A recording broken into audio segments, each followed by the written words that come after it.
everyone, my name is Stasia. In today's video, I'm going to be showing you what I eat in a day following a high carb, low fat, oil-free, plant-based diet for both my health and weight loss journey. Okay, so for my breakfast, I'm having vanilla toasted oats. So all you'll need is 1 cup of quick oats, 1/3 cup of maple syrup, or feel free to use less if you're watching your sugar, and lastly, 1.5 teaspoons of vanilla extract. I personally prefer this very basic recipe. However, if you are eating nuts and seeds or any dried fruits, or you could even think about adding certain spices like cinnamon or pumpkin spice, you can definitely play around and have some fun with this recipe. So all you're going to do is add those 3 ingredients to a mixing bowl, give it a good mix, and you are good to go. Next, you're going to line a baking sheet with some parchment paper, and then you're simply going to just put the mixture on the parchment paper and you're going to spread it out.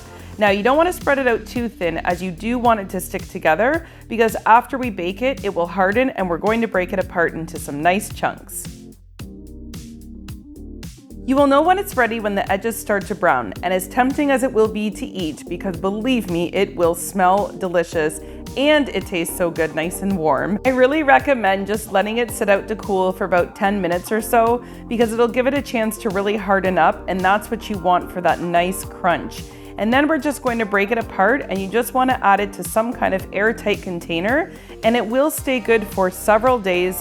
You can keep it in or out of the fridge. I personally prefer to keep it in the fridge. However, it will be fine just in your cupboard. I have stored it both ways, and just to err on the side of safety, I always prefer the fridge.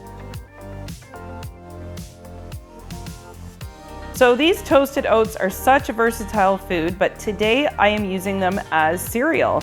These are an amazing alternative to any type of granola cereal you would buy at the store that usually has a ton of added fat, preservatives, and in a lot of cases, even dried fruits. So this way you can just have your own and add any fresh fruit on top. So I just added half of a banana and a little half a cup or so of strawberries. I didn't have any fresh, so I had just defrosted some frozen ones. And now I'm just adding half of a cup of unsweetened vanilla plant-based milk, and topped it off with a little pinch of cinnamon. This breakfast tastes so good and hits you in all the right spots that it almost tastes too good to be healthy. I'm not even exaggerating. It is a breakfast, but it honestly tastes more like a treat.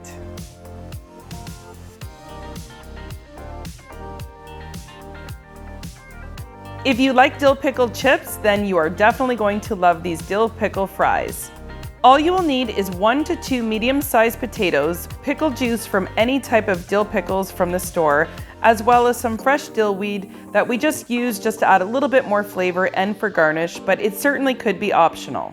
So to start making my lunch, I'm just going to chop up the fries. Now, I personally like using this Star Frit slicer. I've shown it a few times in my videos before. I'm telling you, there are so many expensive French fry cutters on Amazon. Believe me, I've looked, and here I stumbled upon this one, and I think it was about $15 or $20 Canadian, and honestly, it is a lifesaver. I just wanted to show you guys how easy it is and how quick it is to slice these potatoes up. I love it because it makes all of my fries nice and even, and it honestly chops 2 potatoes in about 30 seconds. If you eat a lot of air-fried French fries, which I think most of us probably do following this lifestyle, it's just a really handy kitchen tool to have. With all that being said though, you certainly don't need it to get the job done, so just chop your fries in whatever way works for you. Next, you just want to rinse and soak your potatoes just to remove any excess starch. And then lastly, we're just going to be adding that pickle juice. So you just want to make sure that all the fries are covered, as they will be absorbing the flavor from the pickle juice. So I should also mention that if you can make these in advance, then I would recommend doing so, just because the longer you can let them sit, then the more flavor they will have.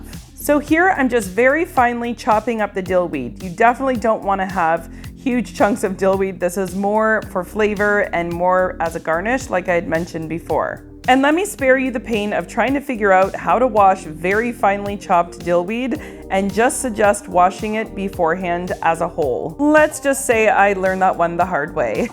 Anyhow, so all you want to do is just add the dill weed right into the mixture there, and then we're just going to let this soak for a minimum of 30 minutes. All right, so they are soaked and strained and ready for the air fryer. So while our air fries are cooking, we're going to whip together a very simple cucumber tomato salad. Many years ago, I used to work for an amazing Greek family and learned so many awesome recipes from them. However, in the Greek culture, they do tend to use a lot of olive oil. So this was a salad that I made quite often.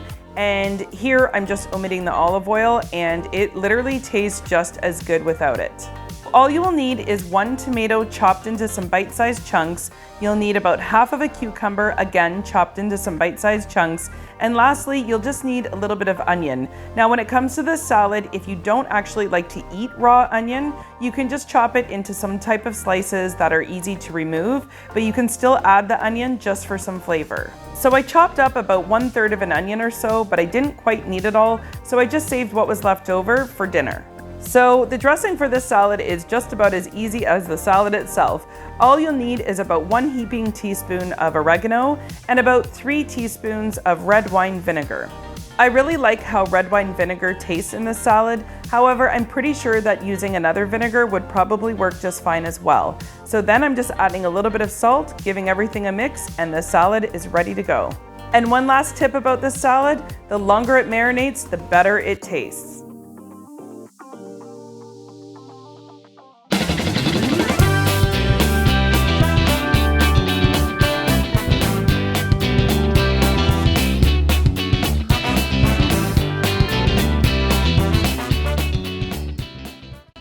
So that's my delicious 50-50 plate, half starch, half non-starch, and honestly the flavors in this just taste so fresh and light for summer.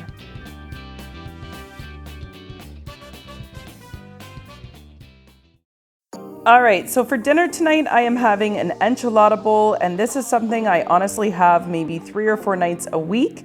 It is super easy to throw together. As you can see, I just used a bed of lettuce, about half of a cup of rice, half of a cup of beans, about half of a cup of tomato, and a handful of onions, actually the same onions that I used at lunch, and then my enchilada sauce, which I just recently showed in my meal prep video.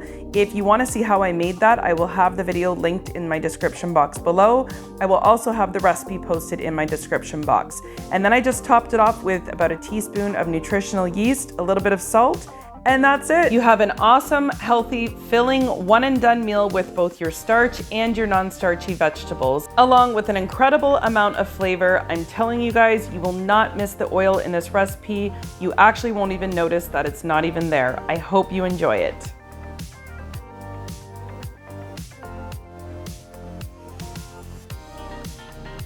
Okay, if you guys have been following me, then you know how much I love this tea and just tea in general as part of my snack. So here I'm just having a creamy vanilla peppermint tea along with a sliced orange with some cinnamon on top. So actually the cinnamon and orange is Moroccan inspired flavors that my husband has shown me. It's so good and one of my favorite go-to snacks. Thanks so much for watching, everyone. We'll see you in the next one.